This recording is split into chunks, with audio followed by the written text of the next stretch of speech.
Geoffrey fell in love with Lily back in 5th grade. He would look at her wavy hair, sloppily gathered in a ponytail, and his heart would skip a beat. And when Lily laughed, her bell-like voice gave Geoffrey goosebumps. Though, to be honest, Geoffrey wasn't the only one in love with Lily. Half the class of boys would turn their heads when she entered the classroom. And Lily knew she was beautiful and talented and used it to her advantage. She would ask one boy to carry her backpack home and another to bring her a box of sweets. And on New Year's Eve, 3 boys even got into a fight over her. Geoffrey won. He didn't talk to his classmates for a long time after that, but at least he had Lily. He would walk her home holding her hand. They even kissed.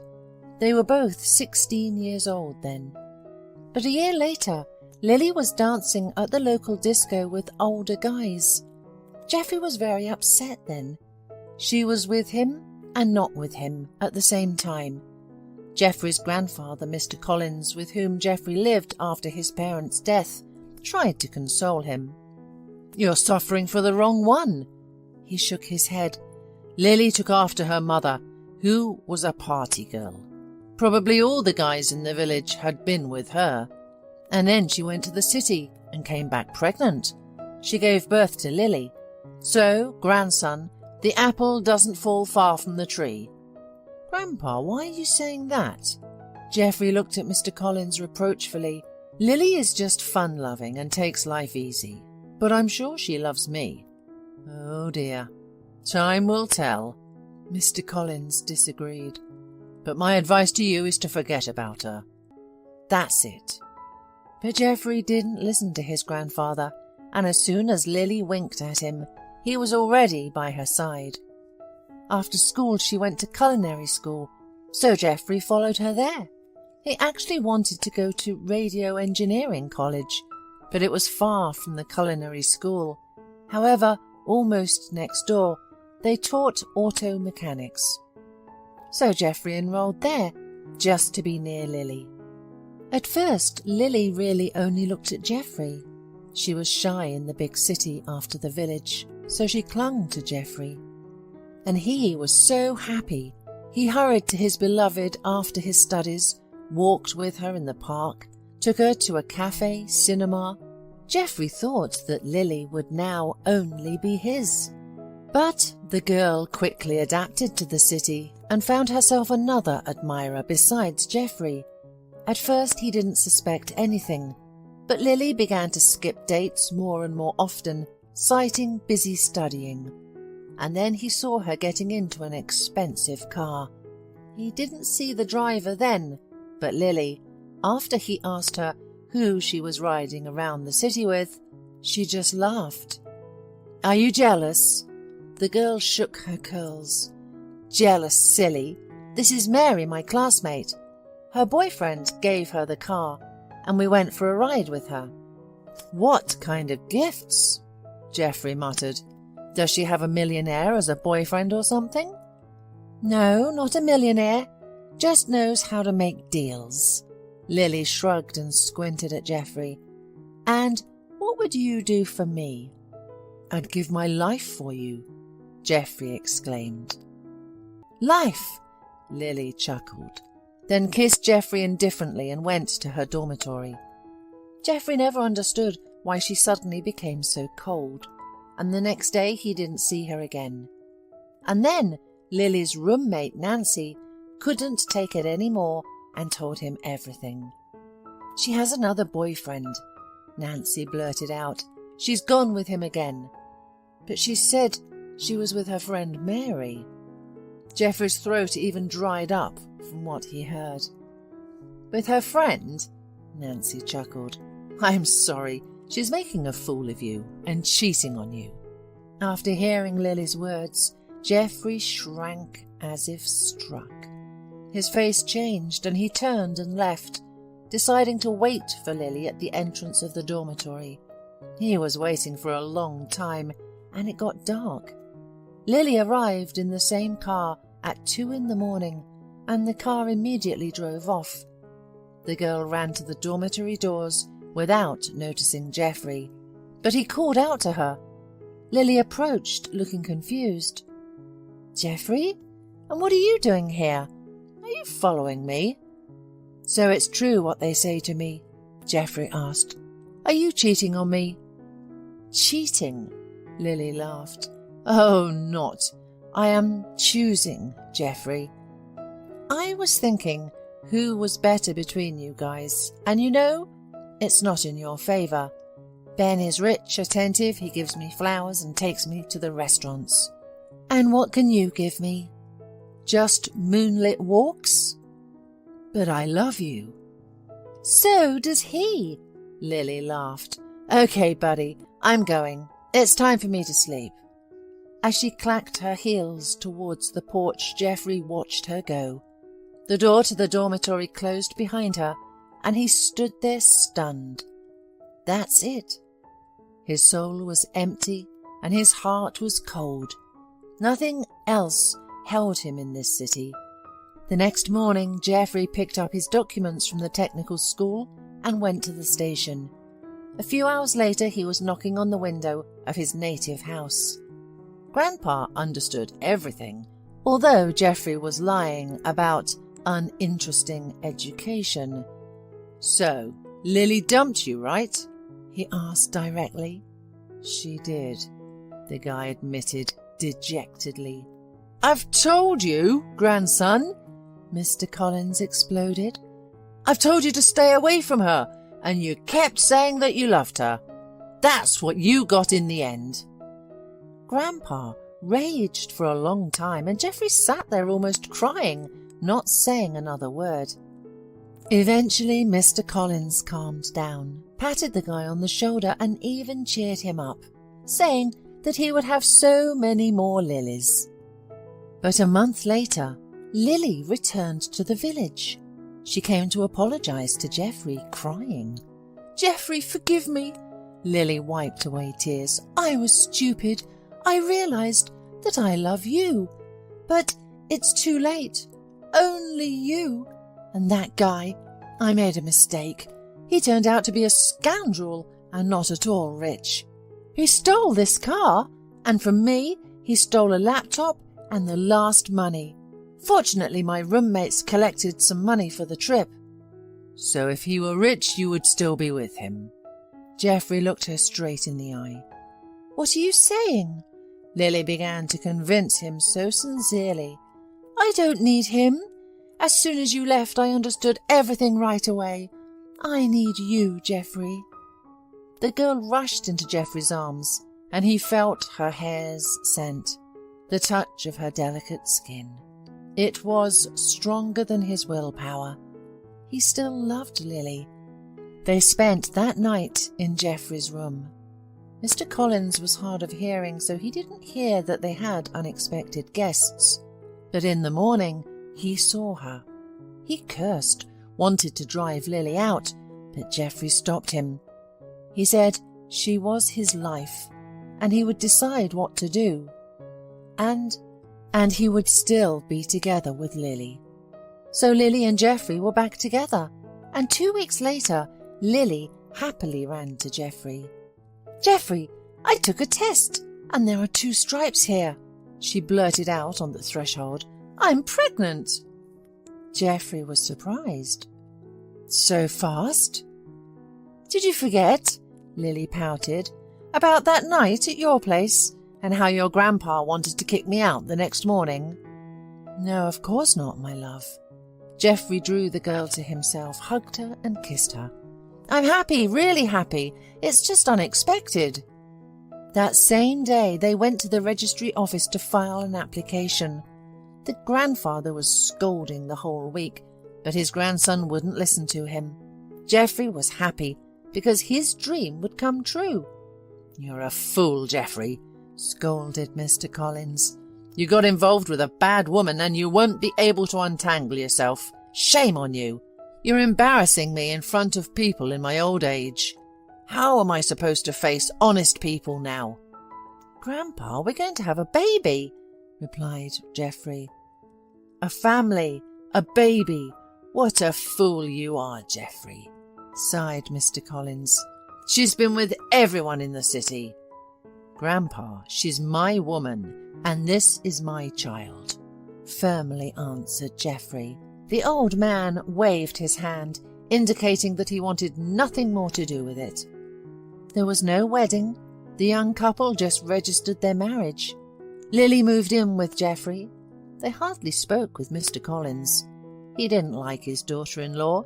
However, over time the old man softened a bit. Who knows, maybe everything will be all right between Geoffrey and this good-for-nothing girl. Lily gave birth to a daughter, slightly earlier than expected, but the doctors assured them that it wouldn't affect the baby. However, something unexpected happened. The little girl was born with a serious eye condition. She wasn't blind, but doctors suspected retinal detachment. All of this could lead to blindness. Lily was in such shock that she wanted to leave the baby at the hospital. But when Mr. Collins found out, he raised a fuss. Who is she? A puppy or something? However, even a puppy deserves a better attitude. And this is a child, a human being. So it's fate. Geoffrey fully agreed with his grandfather. He would accept any child of his own, and besides, medicine was constantly improving. The first year was more or less normal, but as Molly, as they named the girl, grew up, her eyesight became worse and worse. By the age of 3, the little girl was completely blind. Lily became irritated with trivial things, and she found it burdensome to take care of her own daughter.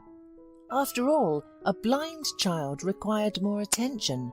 They couldn't stray too far from her, but Lily wanted a walk in the village or to have some fun in the neighbouring city. Meanwhile, the doctors didn't give up on the child's health. Surgery was necessary, but it was costly.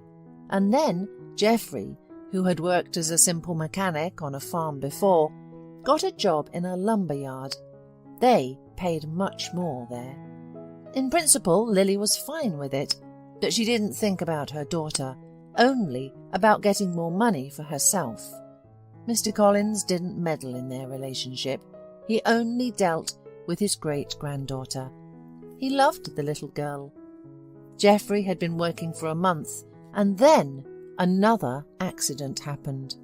He was crushed by a log during loading, so badly that he spent a week in the intensive care unit. The doctors did what they could to save his spine, but little came of it. Geoffrey was discharged from the hospital as an invalid. His body, below the waist, became like a stranger to him, paralysed. Nothing could be done at the district hospital.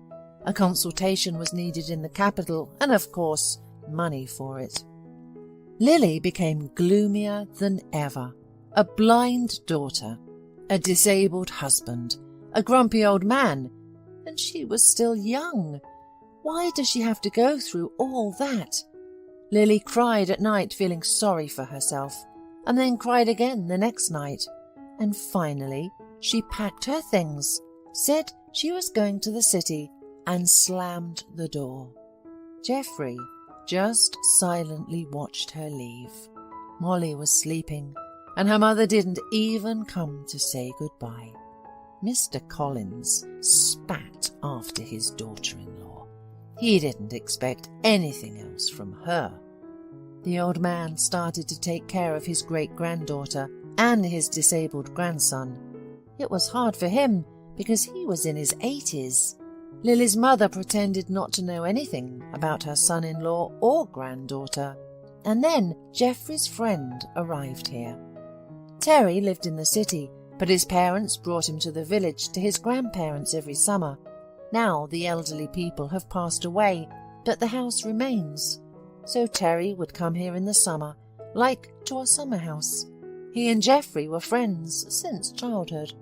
Terry came to visit his friend and found out that Geoffrey was bedridden and his daughter was left without a mother. "That's how we live, Terry," said Mr. Collins sadly. "Maybe you can suggest something. How can we take Geoffrey to the city?" "I can help," agreed Terry. He was firmly standing on his feet, having a large business in the city.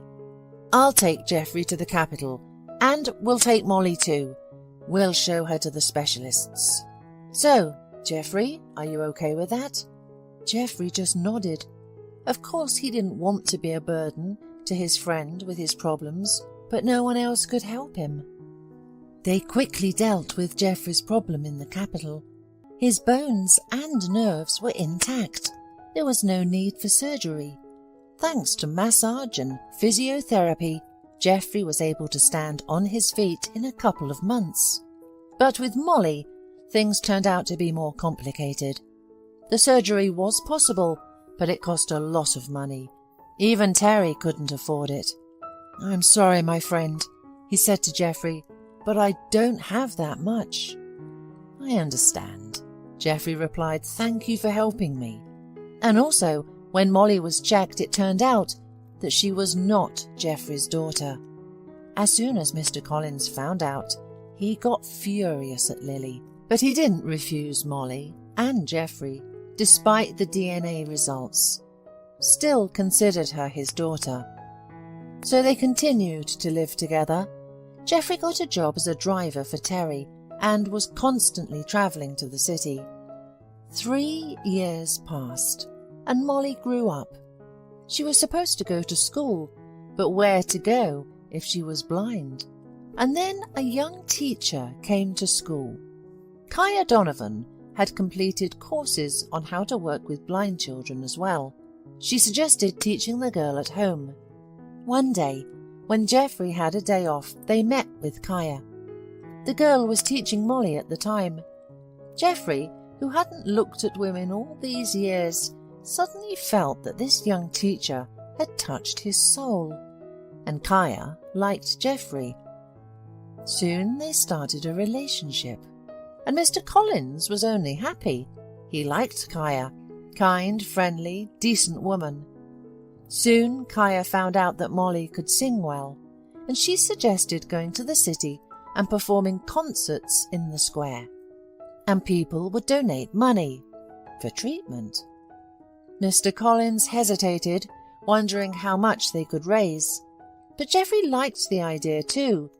In childhood, grandfather Mr. Collins had taught him to play the accordion, and that accordion was still gathering dust on the shelf. The first concert didn't go well. Molly was shy and Geoffrey had forgotten how to play, but soon their concerts were a success. While they sang and played, their audience threw money into the box where it was written, "For Molly's operation.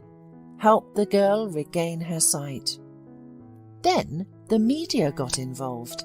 A foundation helped, and then one day the entire amount was raised, and Molly and Geoffrey flew to Israel, where the girl was successfully operated on. When they returned to their country, Kaya was there to greet them at the airport. "Mummy!" Molly yelled upon seeing Kaya, and the woman ran over to the woman and hugged her. The little girl had grown so accustomed to Kaya that she had begun to think of her as her mother. She recognized her right away, even though she hadn't seen her before. She felt it in her heart. Geoffrey was thrilled, especially since he was already planning to propose to Kaya. They got married very soon after. Time passed and Geoffrey and Kaya had 2 more sons. Mr. Collins was thrilled that his grandson's life had finally come together, and he could finally rest easy.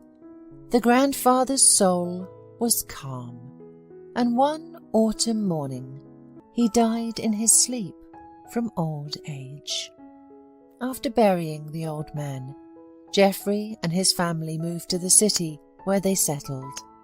Geoffrey worked for Terry and Kaya worked at the school. 10 years passed. Geoffrey and his family visited the village and the cemetery every autumn. They would come, tidy up the grave and the house. They came again this time. Kaya was preparing lunch with the boys at home, while Geoffrey and Molly went to see the grandfather's grave. Over the year, the grave had become overgrown, so father and daughter cleaned it up. We need to change the photo on the gravestone next year. This one has faded, Geoffrey pointed out. Yes, let's use the photo where he's smiling. Molly nodded. I really like that one. And Grandpa liked it too, I remember. Let's do it, Geoffrey agreed. Then they heard a branch crack. They turned around. Lily was standing there.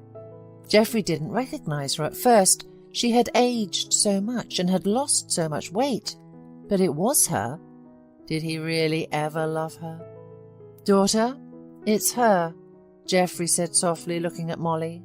Your biological mother. She? Molly knew that her birth mother had abandoned her when she was blind. But over the years, the hurt had faded, and now Molly was just interested to see her. An old, worn-down by life woman. Hello, Lily finally whispered, looking at Molly. My mother told me you were here, so I hurried to see you.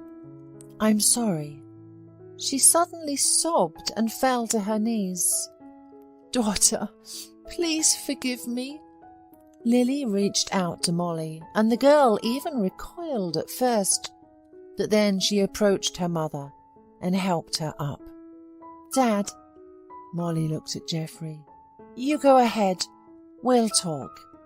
Geoffrey nodded silently and went behind the cemetery fence. He didn't know what they would be talking about, but Molly came out 20 minutes later and sat next to her father in the car. Have you talked? Geoffrey asked. Yeah, nothing special, Molly calmly replied. She asked for forgiveness, and I already forgave her. Dad, who is she to me? No one. My mother is Kaya, but I gave her my phone number so she can call if she likes. I didn't push her away like she did to me.